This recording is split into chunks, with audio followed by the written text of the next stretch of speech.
بسم اللہ الرحمن الرحیم۔ پریشانی کے وقت کی دعائیں۔ نمبر 1، لا الہ الا انت سبحانک انی کنت من الظالمین۔ حضرت سعید رضی اللہ تعالی عنہ کہتے ہیں کہ رسول اکرم صلی اللہ علیہ وسلم نے فرمایا، یونس علیہ السلام مچھلی کے پیٹ میں یہ دعا پڑھتے تھے، اور یہ ایسی دعا ہے کہ جب بھی کوئی مسلمان شخص اس کو پڑھ کر دعا کرے گا تو اللہ اس کی دعا قبول فرمائے گا۔ نمبر 2، حسبی اللہ لا الہ الا هو علیہ توکلت وهو رب العرش العظیم۔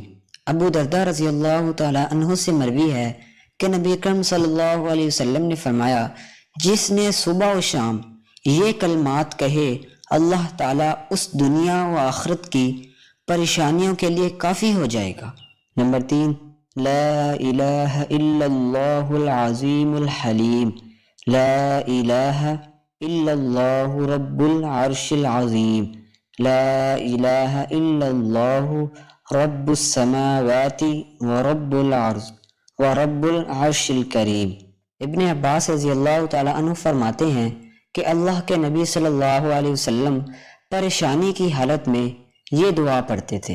نمبر 4، اللہم انی اعوذ بک من الہم والحزن والعجز والکسل والبخل والجبن وغلع الدین وغلبۃ الرجال۔ انس بن مالک رضی اللہ تعالی عنہ فرماتے ہیں کہ اللہ کے نبی صلی اللہ علیہ وسلم کثرت سے یہ دعا پڑھا کرتے تھے۔ نمبر 5، انا للہ و انا الیہ راجعون، اللہم اجرنی فی مصیبتی واخلف لی خیرا منہا۔ حضرت سلمہ رضی اللہ تعالی عنہا سے روایت ہے کہ اللہ کے نبی صلی اللہ علیہ وسلم نے فرمایا، جس شخص کو بھی کوئی مصیبت لاحق ہو اور اس نے یہ کلمات پڑھے تو اللہ اسے لا علم و بدل عطا فرمائے گا۔ نمبر 6، یا حی یا قیوم برحمتک استغیث۔ انس بن مالک رضی اللہ تعالی عنہ فرماتے ہیں کہ نبی صلی اللہ علیہ وسلم کو جب سخت تکلیف و پریشانی کا معاملہ درپیش ہوتا تو آپ یہ دعا پڑھتے تھے۔ نمبر 7، اللہم رحمتک ارجو فلا تکلنی الی نفسی طرفۃ عین واصلح لی شأنی کلہ لا الہ الا انت۔ ابو بکر رضی اللہ تعالی عنہ بیان کرتے ہیں کہ اللہ کے نبی صلی اللہ علیہ وسلم نے فرمایا، پریشان حال شخص کے لیے یہ دعا ہے۔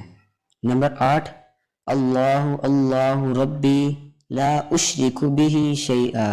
اسماء بنت امیس رضی اللہ تعالی عنہ فرماتی ہیں کہ اللہ کے نبی صلی اللہ علیہ وسلم نے مجھے دکھ اور پریشانی کی حالت میں یہ دعا پڑھنے کے لیے کہا۔